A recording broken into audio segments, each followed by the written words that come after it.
जय हिंद एंड नमस्कार दोस्तों।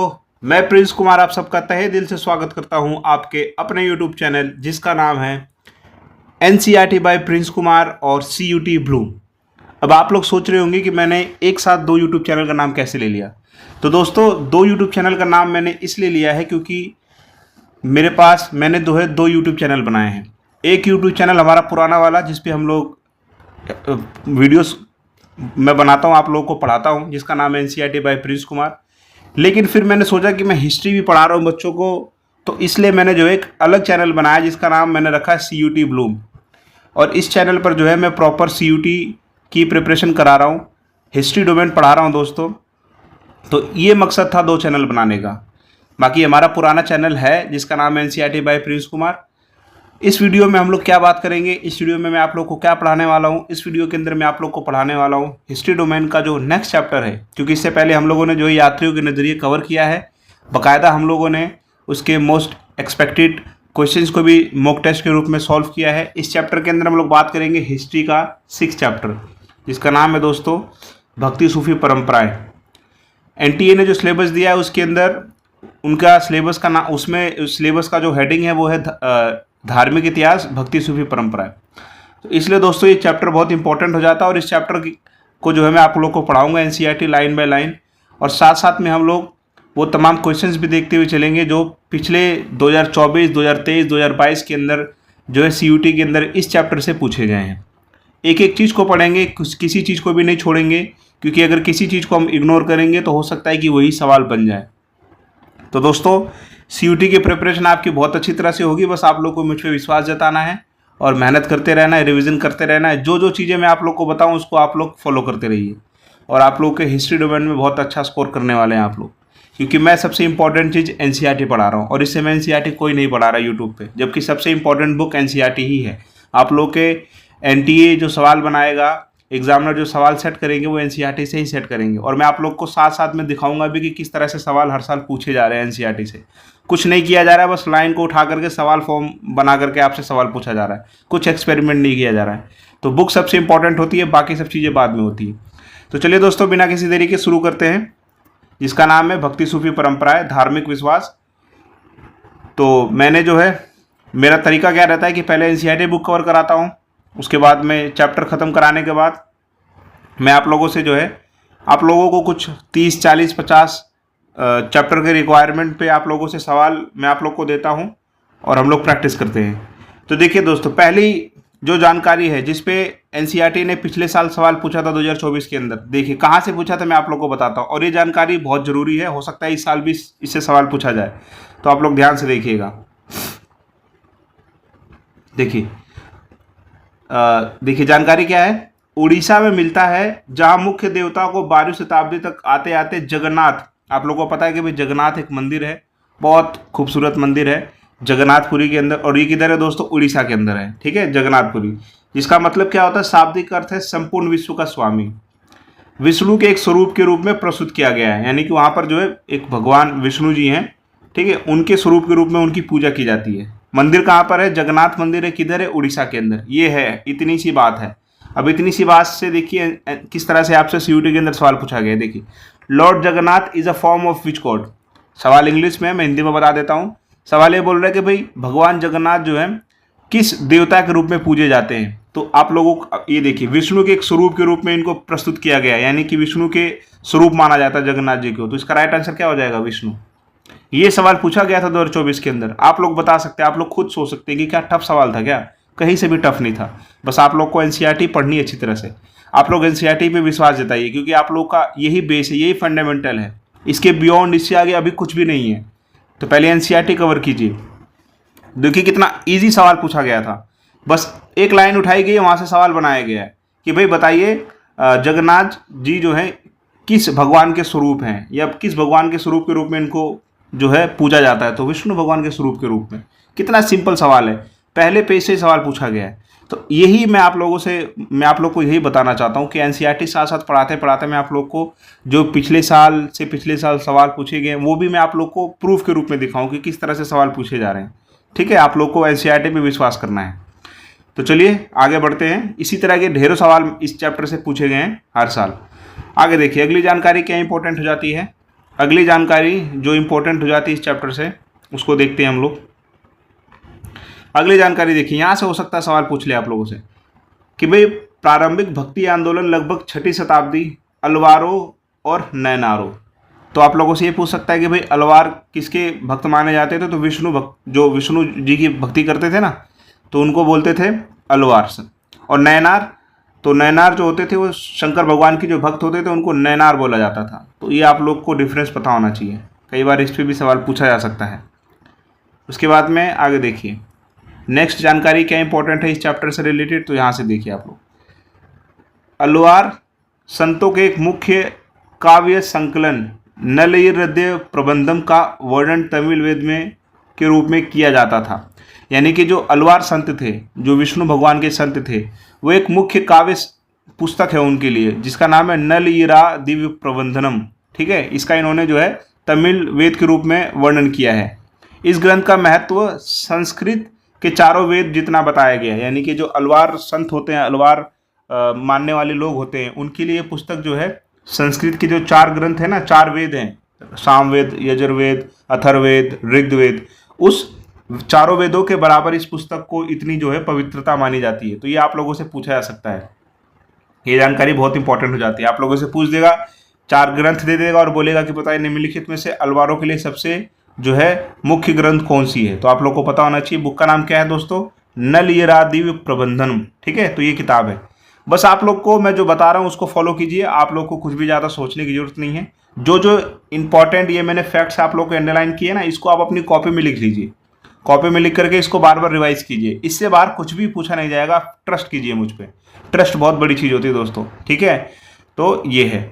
आगे बात करते हैं, अगला देखिए जानकारी।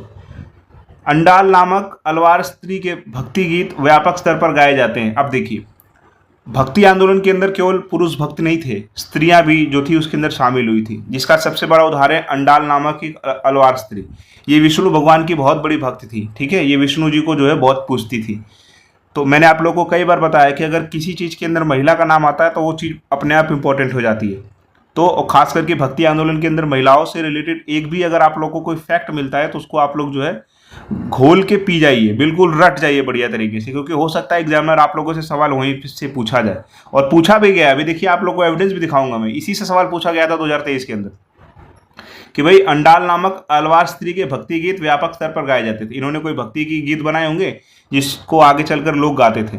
अंडाल स्वयं को विष्णु की प्रेयसी यानी कि जो उनसे प्रेम करती थी मानकर अपनी प्रेम भावना को छंदों में व्यक्त करती थी। जैसे मीरा जी थी ना, इसी तरह से जो है ये भी अपने आप को जो है विष्णु भगवान को अपना जो है प्रेयसी मानती थी।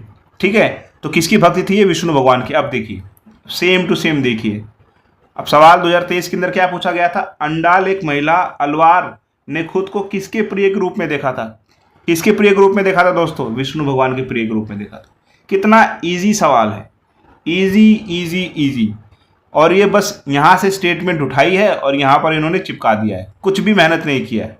ठीक है ना, कॉपी पेस्ट किया इन्होंने पेपर के अंदर इस स्टेटमेंट को।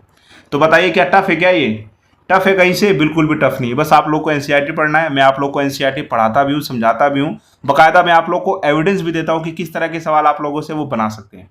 तो बस आप लोग चैनल से जुड़े रहिए जिसका नाम है CUT ब्लूम दोस्तों, और आप लोग की प्रिपरेशन बहुत अच्छी होने वाली है। अगर आप लोग इस चैनल को फॉलो करोगे, मेरी बातों को फॉलो करोगे, तो अच्छे नंबर आने वाले आप लोग के हिस्ट्री डोमेन के अंदर। ठीक है, तो आगे बढ़ते हैं। तो ये जानकारी बहुत इंपॉर्टेंट हो जाती है, हो सकता है इस साल भी पूछ लिया जाए। आगे अगली जानकारी देखते हैं कौन सी बहुत इंपॉर्टेंट है। तो देखिए 10वीं शताब्दी तक आते आते 12 अलवारों की रचनाओं का एक संकलन कर लिया गया। भाई 12 अलवारों की जो है रचनाओं का एक संकलन कर दिया गया, जिसका नाम क्या रखा गया, नलयिरा दिव्य प्रबंधनम। ठीक है ना, 4000 पावन रचनाएं नाम से जाना जाता है। 10वीं शताब्दी में ही अपार समंदर और सुंदरार की कविताएं तवरम नामक संकलन में रखी गई, जिसमें कविताओं का संगीत के आधार पर वर्गीकरण हो। अब इतनी सी जानकारी में सबसे इंपॉर्टेंट चीज ये है, नलयिरा दिव्य प्रबंधम। ये बहुत इंपॉर्टेंट किताब है अलवार संतों के लिए, भक्तों के लिए। मैंने आप लोगों को ऊपर भी बताया था कि भाई 4 संस्कृत के वेदों जितना बराबर इसको तवज्जो इंपॉर्टेंस दी जाती है। तो ये आप लोगों को पता होना चाहिए, इससे सवाल पूछ सकता है। आगे जानकारी देखते हैं कौन सी बहुत इंपॉर्टेंट है दोस्तों।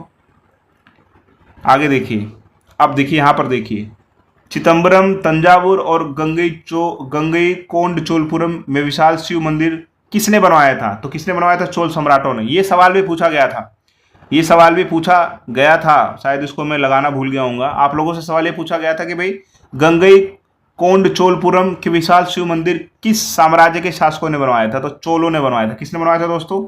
चोल सम्राटों ने बनाया था। तो इस तरह के सवाल आप लोगों से पूछा जा सकता है, और ये पूछा भी गया था। बाय मिस्टेक मुझे लगता है कुछ पीडीएफ में प्रॉब्लम होगी जिसकी वजह से सवाल दिख नहीं रहा है इसके अंदर, नहीं तो ये सवाल भी ऐड किया था मैंने, 2024 में पूछा गया था आई गेस। तो आप लोगों से इस तरह के सवाल भी पूछे जा रहे हैं, ठीक है। एक एक इंपॉर्टेंट चीज मैंने इसके अंदर अंडरलाइन कर रखी है, कुछ भी नहीं छूट रहा है दोस्तों, बस आप लोग को वीडियो को देखना है। चिदम्बरम, तंजावुर और गंगई कोंड चोलपुरम के विशाल जो शिव मंदिर, शिव भगवान के जो मंदिर थे, किसने बनवाया था? चोल सम्राटों ने बनवाया था। तो ये सवाल भी आप लोगों से पूछा गया है।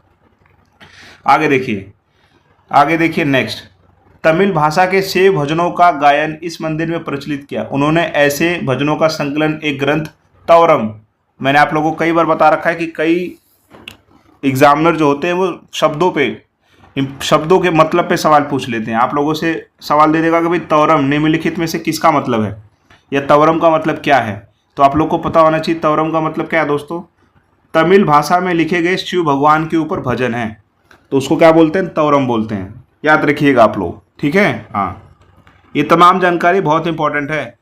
मैं आप लोगों के लिए जो है चैप्टर को न जाने कितनी बार पढ़ता हूँ, फिर उसको अंडरलाइन करता हूँ, और जो है मैं आप लोग का काम बहुत आसान कर रहा हूँ। तो आप लोग ध्यान से देखिए, और जो रेड पेन से अंडरलाइन किया गया है ना, वीडियो को पोस्ट करके अपनी नोटबुक में लिखिए। पहले चैप्टर का नाम लिखिए, फिर ये फैक्ट्स लिखिए और इनको रिवाइज कीजिए। हो सके तो सवाल भी लिख लीजिए। उसके बाद में अगला जो इंपॉर्टेंट आप लोग के लिए सामने है, कर्नाटक की वीर शैव परंपरा। आप लोगों से पूछ देगा कि भाई वीर शैव परंपरा कौन से राज्य से संबंधित है, तो आप लोग को पता होना चाहिए कर्नाटक से, ठीक है। आगे देखिए, आप लोगों से ये पूछ सकता है कि भाई वीर शैव परंपरा को स्टार्ट किसने किया था? तो भाई बासवन्ना जी ने किया था।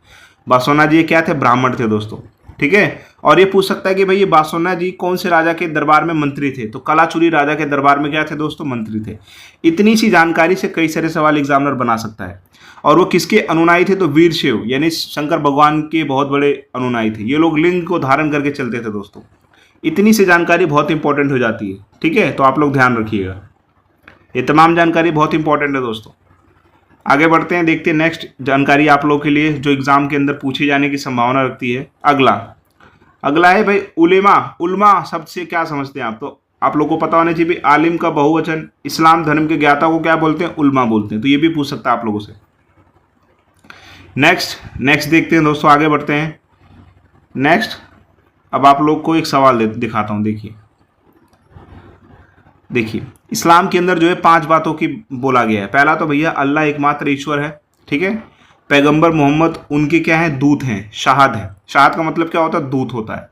दिन में 5 वक्त की नमाज पढ़नी चाहिए। खैरात यानी ज़कात बांटनी चाहिए दोस्तों, है ना।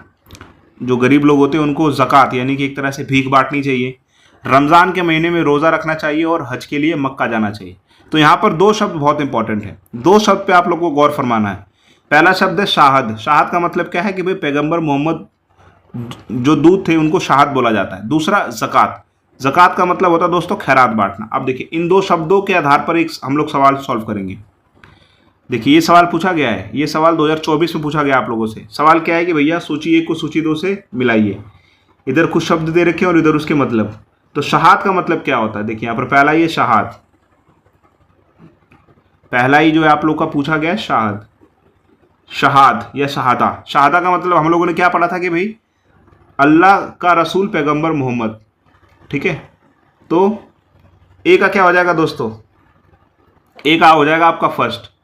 उसके बाद में ज़कात का मतलब क्या है? ज़कात का मतलब रमज़ान के ज़कात का मतलब होता है ज़कात देना यानी कि गरीबों को खैरात बांटना। तो A B C D, D का क्या हो जाएगा? 4, डी का 4। इसका राइट आंसर क्या है दोस्तों? यही है, ठीक है। तो इस तरह के सवाल आप लोगों से पूछे गए हैं, ठीक है। बाकी ये 2 शब्द शायद इस बुक के अंदर दिए नहीं गए हैं, लेकिन हम इन 2 शब्दों से भी जो है आंसर को निकाल सकते हैं। तो इसका राइट आंसर क्या हो जाएगा दोस्तों? इसका राइट आंसर हो जाएगा ऑप्शन नंबर ए। तो देखिए कितने इंपॉर्टेंट है। ये सवाल भी बुक से ही पूछा गया है, कहीं बाहर से नहीं पूछा गया है। बस आप लोग को एनसीईआरटी को पढ़ना अच्छी तरह से। एनसीईआरटी अगर आप लोगों ने पढ़ दिया तो आप लोगों ने जो है 80% बैटल आप लोग जीत चुके हैं। 80% युद्ध आप लोग जीत चुके हैं। 20% युद्ध में रिवीजन आता है और मॉक टेस्ट लगाना आता है। आप लोग का पूरा डोमेन का प्रिपरेशन हो गया, लेकिन आप लोग ऐसा करते ही नहीं है। तो ये तमाम चीज़ें हैं, ये सब चीज़ देखिए एनसीईआरटी के अंदर दिया गया और एनसीईआरटी से ही सवाल पूछ रहे हैं वो लोग। जिस बच्चे ने एनसीईआरटी को अच्छी तरह से घोल के पिया होगा उसका डोमेन में बहुत अच्छा नंबर आने वाला है। आगे बढ़ते हैं दोस्तों। नेक्स्ट देखिए अगली जानकारी जो सीयूटी के लिए बहुत ज़रूरी हो जाती है, ये भी आप लोग को पता होना चाहिए भाई। शरिया की सॉरी दोस्तों, शरिया की अवहेलना करने वाले को क्या बोलते थे? बेशरिया बोला जाता था, जो शरिया को फॉलो नहीं करते थे। ठीक है, शरिया एक इस्लामिक कानून होता है, जो उसको फॉलो नहीं करते थे उनको बेशरिया बोला जाता था, और जो इसको अच्छी तरह से पालन करते थे उसको क्या बोलते थे? बाशरिया बोलते थे। ये भी आप लोग को पता होना चाहिए। अगला देखिए नेक्स्ट, कई बार क्या होता है कि कुछ सूफी संत होते हैं और उनकी वो कहाँ पर उनका जो है मतलब रहते थे, तो जगह मिलाने के लिए भी आ जाता था। जैसे शेख निजामुद्दीन औलिया, ये कहाँ के रहने वाले थे दोस्तों? दिल्ली के रहने वाले थे। तो इस तरह का एक सवाल भी पूछा गया है, जैसे यहाँ पर आप लोग देखिए ध्यान से। पहले आप लोग के जो हैं सूफी शेख मोइनुद्दीन चिश्ती, ये कहाँ के रहने वाले थे दोस्तों? अजमेर राजस्थान। इनकी दरगाह जो है अजमेर शरीफ इनको बोला जाता है। फिर उसके बाद में ख्वाजा कुतुबुद्दीन बख्तियार काकी, दिल्ली। शेख फरीदुद्दीन गंजे शकर कहाँ थे दोस्तों? अजोदन पाकिस्तान के अंदर। शेख निजामुद्दीन औलिया दिल्ली के अंदर दोस्तों। शेख नसरुद्दीन चिरागे दिल्ली के अंदर। तो कई बार जो है इन सूफी संत वगैरह होते हैं, इनकी दरगाह से मिलान करके सवाल पूछ लिया जाता है। देखिए इस तरह का एक सवाल पूछा गया है, इस तरह का एक सवाल पूछा गया। आप लोग ध्यान से देखिए, आप लोग ध्यान से देखिए सवाल को। सवाल क्या बोल रहा है कि भाई कुछ उपाधियां दी गई हैं सूफियों को और बताना है कि कौन सी उपाधि सही दी गई है। जैसे कि गरीब नवाज, गरीब नवाज किसे बोला जाता था दोस्तों? तो आप लोग का बोला जाता था ख्वाजा मोइनुद्दीन चिश्ती को। ठीक है, ख्वाजा मोइनुद्दीन चिश्ती को क्या बोलते थे दोस्तों? गरीब नवाज। उसके बाद में चिरागे दिल्ली किसको बोलते थे? चिरागे दिल्ली बोलते थे, आप लोग ऊपर ही देखा आप लोगों ने। चिरागे दिल्ली किसको बोलते थे दोस्तों? शेख नसीरुद्दीन जी को क्या बोलते थे? चिरागे दिल्ली। तो शेख चिरागे दिल्ली, शेख नसीरुद्दीन। उसके बाद में गरीब नवाज तो हम लोगों ने देख लिया, मोइनुद्दीन चिश्ती। उसके बाद में गंजे शकर किसको बोलते थे दोस्तों? गंजे शकर आपका बोलते थे शेख, गंजे शकर इसके अंदर दिया हो गया। गंजे शकर किसको बोलते थे? शेख फरीदुद्दीन को। शेख फरीदुद्दीन गंजे शकर। ठीक है, शेख फरीदुद्दीन को क्या बोलते थे दोस्तों? गंजे शकर। तो ये इसका ये हो जाएगा, इसका ये हो जाएगा दोस्तों, इसका ये हो जाएगा। और निजामुद्दीन औलिया किसको बोलते थे? सुल्तान उल मशाक। तो देखिए कितना इजी सवाल था, ये मुश्किल नहीं था बिल्कुल भी, ये यहीं से पूछा गया है। जिस बच्चे ने इसको पढ़ा होगा उसने ये सवाल अच्छी तरह से कर दिया होगा दोस्तों। टफ था क्या? बिल्कुल भी टफ नहीं था, बस आप लोगों को अच्छी तरह से चीज़ों को देखना है। जिस बच्चे ने अच्छी तरह से देखा होगा उसने ये सवाल को जो है अच्छी तरह से सॉल्व कर दिया होगा। तो आप लोग को ये पता होना चाहिए दोस्तों। एक और सूफी थे जिनका नाम था अबुल हसन अल हुजूरी। इन्होंने एक बहुत फेमस बुक लिखी थी जिसका नाम था कश्फ उल महजूब। ठीक है, तो ये बुक आप लोगों से पूछा जा सकता है ना। तो ये आप लोग देखिए कितना, जिसने एनसीईआरटी पढ़ा होगा उसने इस पूरे सवाल, जितने भी सवाल है सबको सॉल्व किया होगा अच्छी तरह से, क्योंकि एनसीईआरटी से के अलावा ये लोग कुछ भी नहीं पूछ रहे हैं। एनसीईआरटी ही से ही ये सवाल बनाएंगे, लेकिन बच्चे जो हैं वो पता नहीं गुमराह किए जा रहे हैं कि उनको टॉप 200 टॉप 300 क्वेश्चन बिना एनसीईआरटी पढ़ाए वो लोग। अगला देखिए आप लोग, देखिए यहाँ पर अगला देखिए क्या बोल रहा है दोस्तों ये, कि भाई इनमें सबसे अधिक पूजनीय दरगाह ख्वाजा मोइनुद्दीन चिश्ती की है, जिन्हें क्या बोला जाता था? गरीब नवाज कहा जाता था। अब देखिए सेम टू सेम इसी पे एक सवाल पूछा गया है, सेम टू सेम इसी पे एक सवाल पूछा गया था 2023 के अंदर। Which Sufi teacher was also known as the Garib Nawaz, यानी कि निम्नलिखित में से कौन से सूफी जी को गरीब नवाज पुकारा जाता था? तो किसको बोलते थे दोस्तों? किसको बोला जाता था गरीब नवाज? शेख ख्वाजा मोइनुद्दीन जी को। ख्वाजा मोइनुद्दीन को क्या बोलते थे दोस्तों? गरीब नवाज।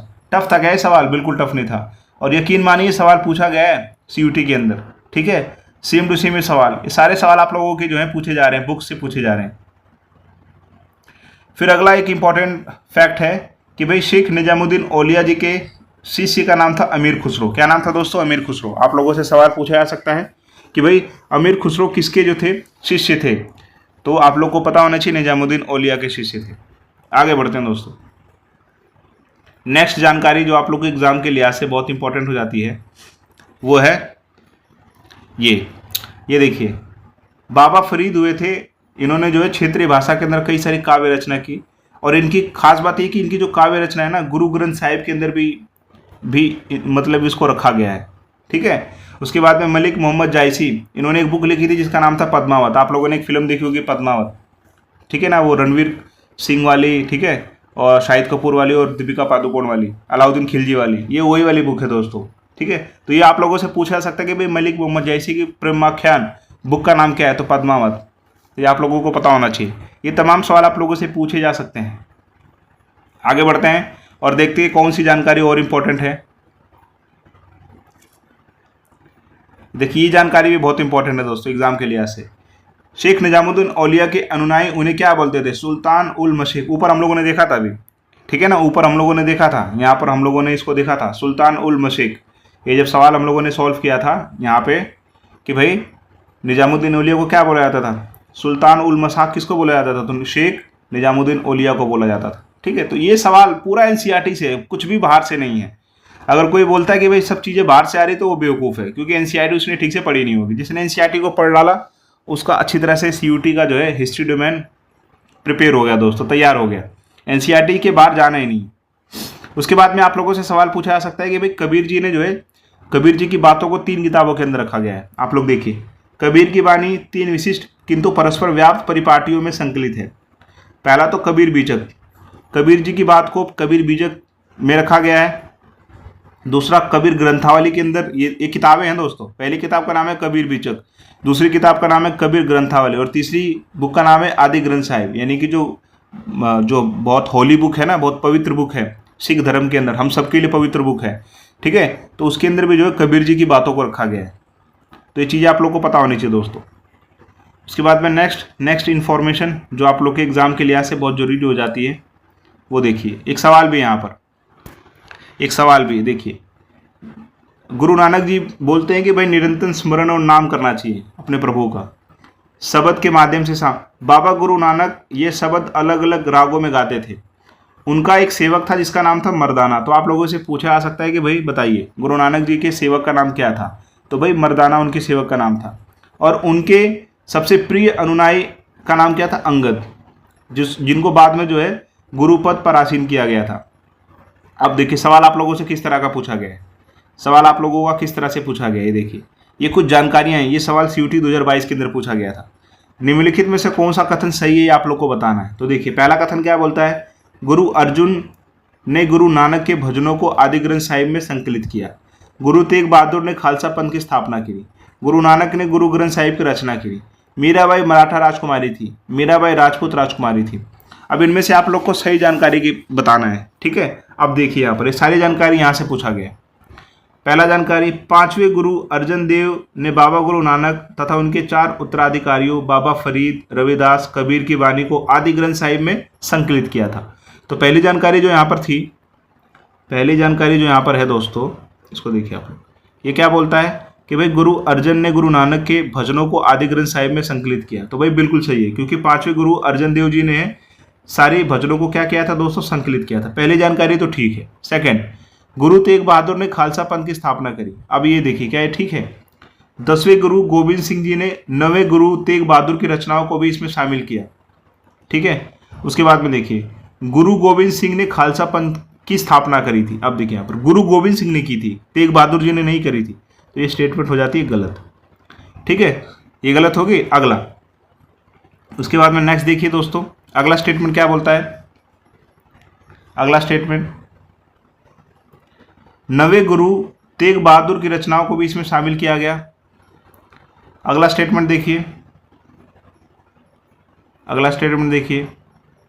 अगला स्टेटमेंट आप लोगों से क्या बोल रहा है कि भाई गुरु नानक ने गुरु ग्रंथ साहिब की रचना की। ठीक है दोस्तों, ये ठीक है। अगला, मीराबाई मराठा राजकुमारी थी, ये गलत है। वो कौन सी राजकुमारी थी दोस्तों? राजपूत राजकुमारी थी। तो इस तरह से ये सारी स्टेटमेंट आप लोगों की यहाँ से पूछी गई, इससे बाहर कहीं से भी नहीं पूछी गई। तो ये स्टेटमेंट से ये सवाल पूछा गया था सीयूटी 2022 के अंदर। तो ये तमाम स्टेटमेंट बहुत इंपॉर्टेंट हो जाती है आप लोग के एग्जाम के लिहाज से, ठीक है दोस्तों। ये तमाम स्टेटमेंट जो है आप लोग के एग्जाम के लिहाज से बहुत ज़रूरी हो जाती है। इसलिए मैं बोलता हूँ कि एनसीईआरटी को पढ़िए। एनसीईआरटी अगर आप लोगों ने पढ़ा तो जो है आप लोग का एग्ज़ाम निकल जाएगा। आगे देखिए, देखिए यहाँ पर देखिए, मीराबाई मारवाड़ के मेड़ता जिले की एक राजपूत राजकुमारी थी। राजपूत राजकुमारी थी दोस्तों, ठीक है, वो मराठा राजकुमारी नहीं थी। तो ये स्टेटमेंट क्या हो जाएगी दोस्तों? गलत हो जाएगी। तो इस तरह से आप लोग आसानी से इस सवाल को सॉल्व कर सकते हैं। आगे बढ़ते हैं दोस्तों।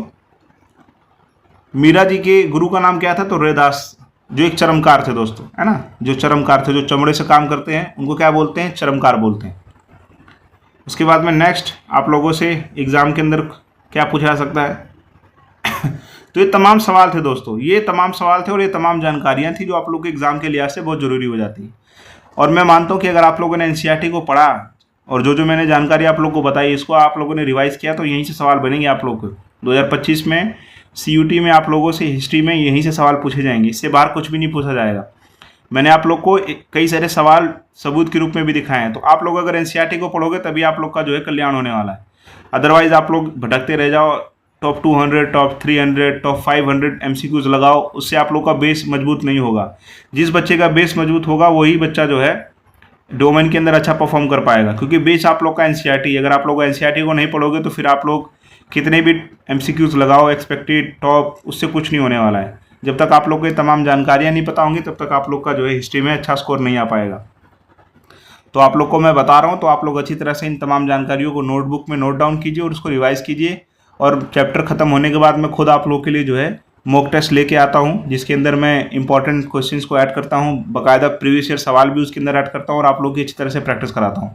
अगर आप लोग को वीडियो अच्छी लगे तो आप लोग मेरे चैनल जिसका नाम है CUT ब्लूम, इसको आप लोग सब्सक्राइब कर सकते हैं और एक और चैनल से जुड़ सकते हैं जिसका नाम है NCERT बाय प्रिंस कुमार। यहाँ पर हम लोग 11th-12th के जितने भी सब्जेक्ट्स हैं उसको मैं अच्छी तरह से पढ़ाता हूँ और CUT ब्लूम पे मैं आप लोग के CUT के प्रिपरेशन करा रहा हूँ।